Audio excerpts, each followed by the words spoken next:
Vamos começar a aula de desenho falando sobre linha e forma, sobre perspectiva, luz e sombra e um pouco sobre pintura e cor. Tá? Esse é um compilado que vai falar sobre tudo um pouco, principalmente o começo aqui, que são técnicas para a gente soltar o pulso através das achuras, onde vocês vão, aí a primeira sugestão então para a gente soltar o pulso e ter um traço mais fluido, né? Uma linha mais bem construída no nosso desenho é fazer esse exercício de achuras. Basicamente, a gente vai posicionar o lápis no papel e desenhar diversas linhas paralelas. E conforme a gente conseguir mais fluência, a gente vai variando aí a direção dessas linhas para que o nosso pulso consiga ter essa fluência, né? Ele não ficar tão duro na hora de fazermos os nossos desenhos. Isso é importante para quê, Bruno? Bom, isso é importante tanto para construção do desenho base ali, para a estrutura, da forma do nosso objeto, da pessoa, da paisagem que nós estiver desenhando, quanto também para a questão da sombra, né? A luz e sombra, ela vai ser representada através da variação tonal, ou seja, os tons de cinza, principalmente se a gente estiver usando só o grafite. Aqui um exemplo, né, desse efeito que pode ser conquistado através da variação da pressão. Notem que a gente consegue, ao segurar mais próximo da ponta do lápis, um efeito com mais intensidade. Mas a gente também precisa treinar o nosso pulso para que, mesmo segurando mais na ponta do lápis, a gente também tenha o controle para gerar aí tons mais claros, né? Então a gente vai variando. Um segundo exercício legal para a gente dominar a construção das formas é escolher um objeto. Aqui eu escolhi essa garrafinha. E aí a gente poder tentar fazer um desenho de observação. Se a gente vai observar esse objeto. Eu identifiquei 5 frações nele. A altura da tampa dessa garrafa vai ser a minha referência e esse desenho vai ser composto por 5 alturas da tampa da garrafa. Então eu divido essa linha em 5 partes. Eu posso estar usando um segundo lápis para definir quanto é esse 1/5, né, essa fração, essa altura da tampa. No momento que eu definir essa altura no papel, eu faço algumas marcações para não me perder. E um desenho de observação bem feito, ele sempre vai precisar dessas referências. Aqui está o desenho da garrafa, mais ou menos como eu pude representar aqui a partir daquela referência inicial das alturas. Aqui eu já estou colocando alguns detalhes, mas se você quiser ver esse vídeo completo, ele vai estar aí na descrição para você poder acessar esse processo criativo desde o início até o fim. Aqui já desenhando a água na parte interna da garrafa, lembrando que ela tem a refração, né? Ou seja, a luz bate e deforma, então a gente não vai representar como uma linha reta, né? E essas correlações, elas vão além dos objetos, né? Vocês vão treinar com desenhos de observação de objetos por início, mas a gente vai também evoluindo para a criação de personagens orgânicos como pessoas. Aqui um desenho do rosto, para vocês verem essas correlações. Um rosto possui 3 frações, né? Na garrafa a gente identificou 5, o rosto possui 3. Então são os 3 terços do rosto, se você já ouviu esse termo, é baseado nisso. O primeiro terço fica na mandíbula, onde a gente desenha ali aquelas linhas diagonais, tipo um V, e aí formamos esse formato de rosto. Entre os olhos de um rosto possui a distância exata de um terceiro olho. Uma dica para vocês desenharem um olho pode ser aquele desenho do peixinho lá do tempo da infância, né? A gente tira o rabinho dele e a gente tem mais ou menos o formato de um olho. Claro, tem vários formatos de olho diferentes, mas aí vocês já com um risquinho da pálpebra, uma sobrancelha, vocês já tem um olho. A gente pode fazer 2 olhos, então, sabendo que a medida entre eles é um olho. E aí nós vamos para outras correlações que você pode estar observando aí, olhando o seu próprio rosto e fotos, rostos de pessoas próximas. Vocês vão notar que a parte interna do olho, ela também alinha com a parte externa do nariz, né? Essas estruturas em formato de C do nosso nariz ali, aquelas abinhas do nariz ali, né? Essa aí, ó. E aí a gente tem elas mais ou menos alinhadas com a parte interna do olho. Algumas pessoas vão ter elas um pouco mais distantes, outras menos, mas é mais ou menos isso. A parte interna do nariz ali, ela vai emendar com a sobrancelha lá em cima, ó. E a gente vai traçando e definindo melhor a estrutura do rosto. Agora a boca fica, os cantos dela ficam alinhados com o centro dos olhos, né? E aí a gente tem essa estrutura aqui dos lábios, tá? Que vai estar compondo o terço número 1 aqui, né? Junto com o queixo e a mandíbula. Então, aqui a gente tem uma estrutura bem genérica de rosto, né? Pode servir talvez um pouco mais para masculino, porque tem uma mandíbula e um queixo mais sobressalente, mas não quer dizer. A parte da orelha fica composta entre a base do nariz e a região entre olhos e sobrancelha, tá? Isso também é uma correlação. E aí a gente vai para a área de cima da cabeça, com o cabelo e a testa. É muito importante a gente se lembrar que existem esses 3 terços para que a gente consiga estar construindo um rosto bem estruturado. Algumas pessoas, algumas representações de pessoas, elas podem trazer o terço superior ali da testa e da cabeça com um pouco maior, de uma proporção um pouco maior, se para personagens que têm uma atividade cerebral maior, um cientista, alguma coisa assim, geralmente podem estar sendo representados dessa forma. Agora vamos falar sobre perspectiva aqui, já que a gente está falando de beleza, eu tenho aqui alguns rabiscos. E a perspectiva nada mais é do que essa noção que a gente tem dos elementos que estão mais distantes do observador, como aquele rosto ali que eu estava mostrando.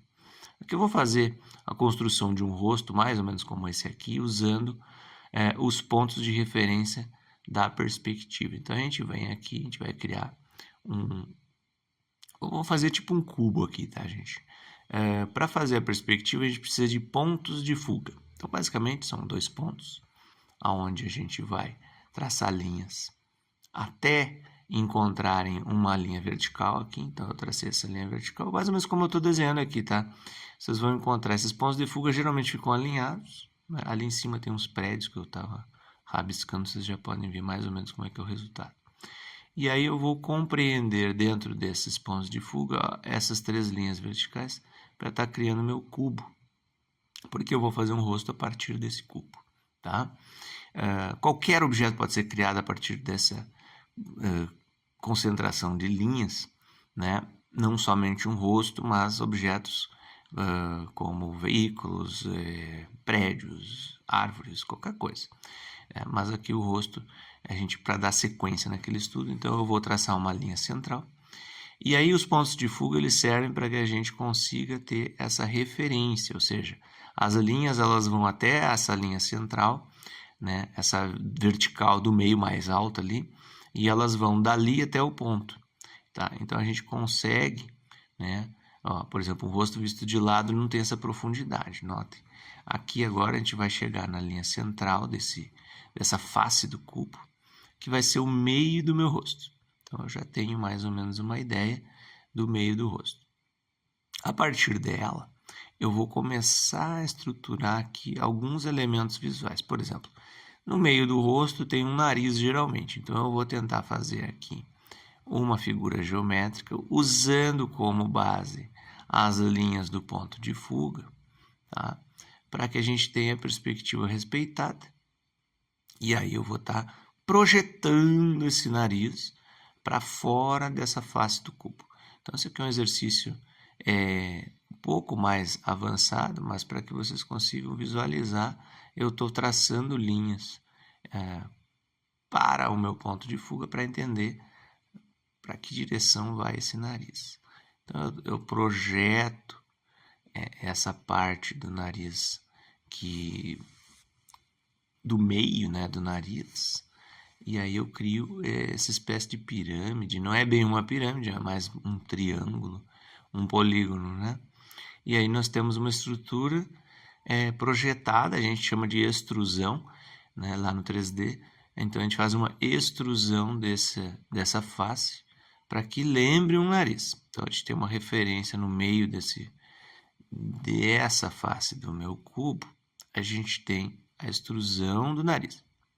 E a gente vai delimitando. A gente sabe que da base do nariz até o topo, mais ou menos, né? A parte da sobrancelha, a gente vai ter a orelha. Então, eu tenho do outro lado do cubo essa estrutura que eu estou achurando aqui levemente, já para demarcar que ali provavelmente vai ter uma orelha, tá? Esse meu rosto com certeza não vai ser quadrado, não é um robô. Então, eu vou começar a criar os elementos mais orgânicos, né? As linhas mais curvadas aí para a gente conseguir visualizar melhor. Então eu vou fazer aqui uma representação que vai me ajudar a definir a área dos olhos. Tá? Se você tem dificuldade, você pode estar observando fotografias, ou você no espelho, esses elementos podem ajudar bastante através da observação, vocês conseguirem chegar ao resultado. Eu vou passar mais rápido aqui um pouco o vídeo, para que vocês consigam ver o processo todo. Então aqui eu estou tentando estruturar a base do rosto, né?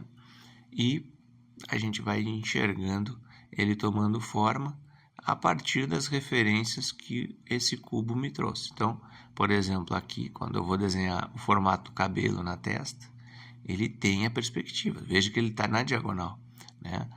Os fios do cabelo, então. Até poderia ter feito tanto a parte da nuca um pouco mais saliente, quanto essa parte do maxilar um pouco mais para baixo, a meu gosto, mas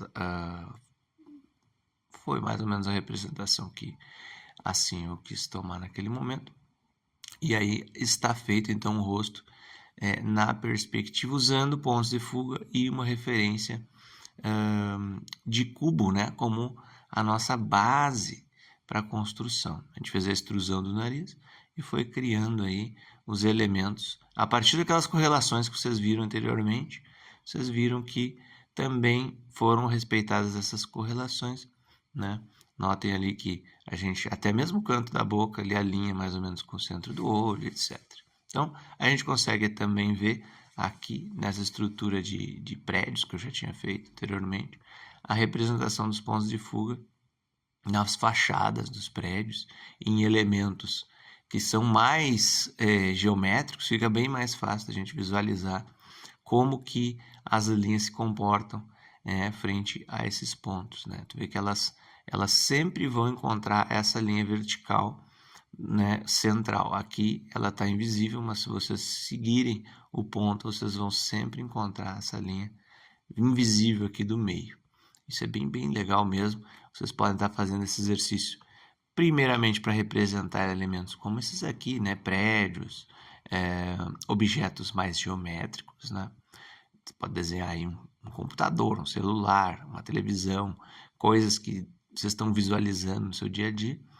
E num segundo momento, né, fazer esse exercício pensando já na construção do seu personagem. Então, você pode estar fazendo rostos, corpos de personagens, né?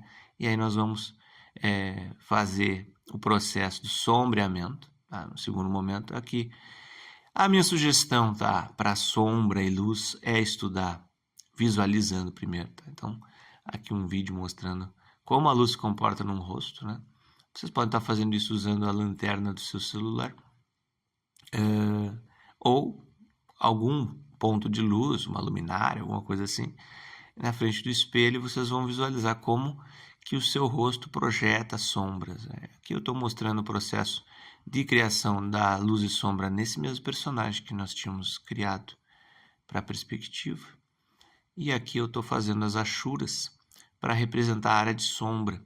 Notem que não é bem convencional representar toda a face do personagem com sombra, mas respeitando o solzinho ali que eu desenhei, que era o referente aos prédios lá, a área sombreada ficaria da esquerda.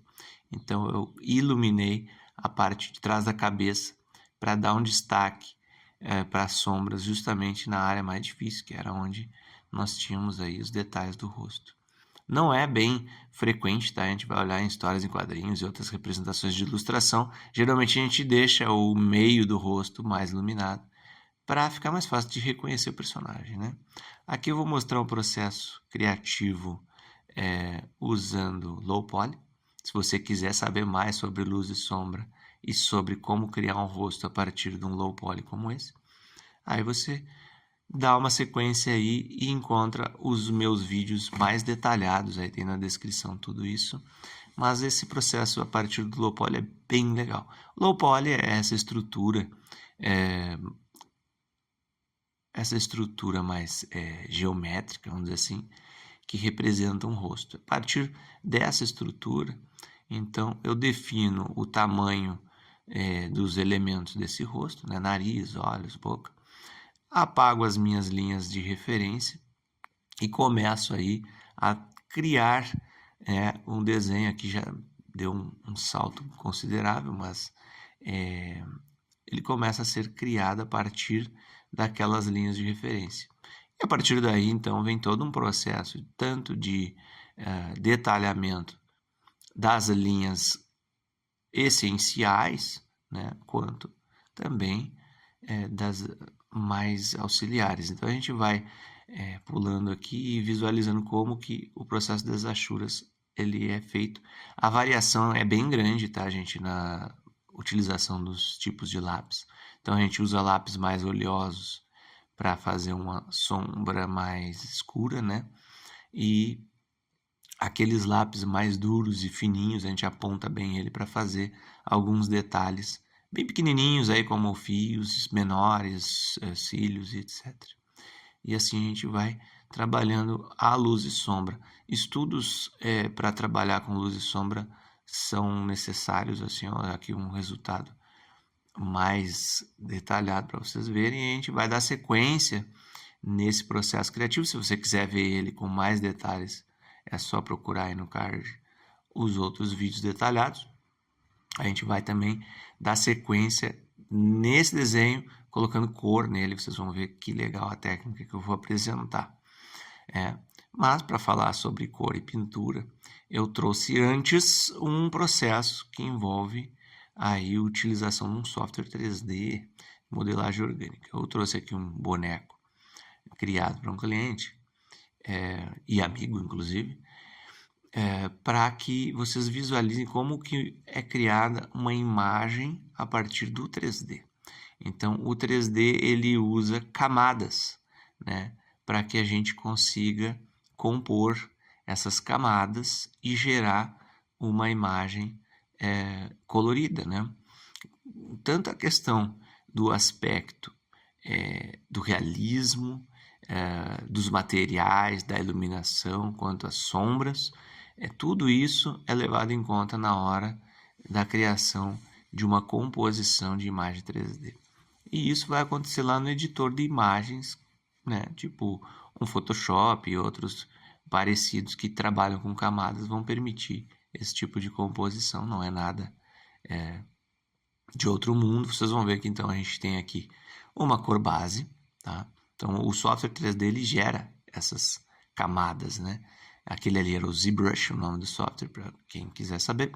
E aí a gente tem aqui o Photoshop com as camadas já distribuídas que eu previamente deixei prontas. Então a gente tem a camada de sombra da luz projetada, né? A luz estava da direita para a esquerda, então a sombra ficou bem dura. E a gente tem essa aqui que eu acho muito legal. É a luz da oclusão da luz, tá? Aqui eu estou fazendo um ajuste do contraste, né? Para que as duas combinações fiquem bem estruturadas, assim, visualmente, né? E aí, a partir dessa combinação, nós vamos para uma solução já onde elas estão juntas com a cor. Como é que a gente faz isso? A gente simplesmente usa como base a camada número 1, a da cor, né? Que está flat, que a gente chama, que é uma cor chapada. E aí a gente vai para uma solução em que as camadas de sombra e luz ali, onde a luz é branca, a gente usa o método de multiplicação. Então a gente dá um multiply tanto na de sombra projetada quanto na da ambient occlusion. E a gente tem esse resultado final. Legal também é ter conhecimento nos softwares 3D, porque você pode estudar sobre a iluminação. Assim como eu falei para vocês experimentarem com o celular e a lanterna no seu rosto, vocês podem, se tiver acesso a um software desse, estar editando a luz em cima de um boneco como esse, e está experimentando, por exemplo, as variações de intensidade e cor que uma luz pode estar gerando sobre o corpo do boneco, né? As estruturas orgânicas são mais difíceis da gente entender como funciona a iluminação e a sombra. Ela não é o foco principal, mas ele gera essas camadas, e é isso que eu queria mostrar para vocês, ó. Camada até mesmo de profundidade, é bem legal. E aqui, voltando àquele nosso desenho, eu vou mostrar para vocês o processo, uma parte do processo para criar as cores dele, né, da pintura.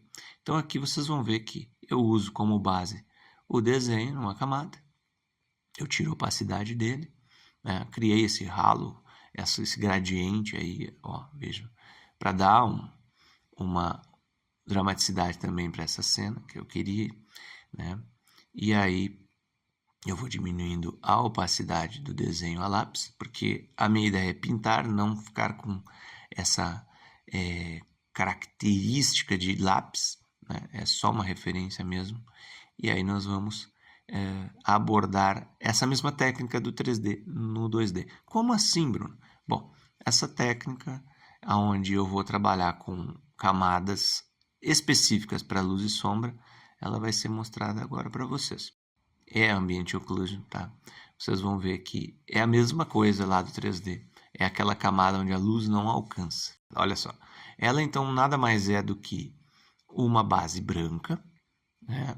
E as sombras variando sua dureza, óbvio, né? Mas principalmente representando as áreas em que a luz não chega. Então notem como, por exemplo, a área do nariz ali onde tem o buraco do nariz, ela é a mais escura. Há alguma dificuldade para a luz alcançar, né? Então a gente tem essa representação. Eu uso o modo de mescla chamado multiplicação, como eu já falei ali na imagem 3D. E nós temos, num segundo momento, uma segunda camada, onde eu vou trabalhar a representação da luz projetada, né? Aqui é o oposto, tá? Essa é uma camada de luz, aonde eu vou, olha só, aqui na boca, nos olhos, em algumas áreas que tem mais brilho ou oleosidade, a gente coloca um pincel um pouco mais duro para representar a iluminação do rosto. E a gente usa o método de adição. Então, mesclando tudo, método de adição para a luz e para sombras, a multiplicação fica assim. Então, nosso rosto já cabe até mesmo dizermos que essa obra está concluída, né? Mas é claro que não, eu queria ir além e fui trabalhando com as cores. Então, por baixo de tudo isso a gente coloca cores, né? E aí a gente sabe que o realismo vai estar totalmente ligado à quantidade de tons que a gente vai trabalhando para inserir elementos, poros, né? Variações de tons de pele, né? Então, é uma gama enorme de opções que a gente tem aí para trazer mais ou menos realismo. Aí vai depender muito da sua necessidade, né, da representação que você quiser fazer. Mas o meu resumo para essa questão de pintura e trabalhar com cores, ele vem muito dessa referência do 3D, né? Então a gente encerra aqui esse resumão sobre desenho, onde a gente viu linha e forma, a gente viu luz e sombra, perspectiva e cor, tá? De uma maneira um tanto quanto peculiar, eu sei, mas a gente tem muitas coisas legais ainda para falar, tanto seja em relação à cor, na parte de teoria das cores, paletas de cores e, enfim, né, construção de personagens a partir da perspectiva e muitos outros assuntos, mas isso tudo fica para um segundo momento, porque agora o foco é nós usarmos esses conhecimentos aqui para criarmos o nosso personagem, o Boris. Então vamos lá, vamos começar então na criação do personagem Boris.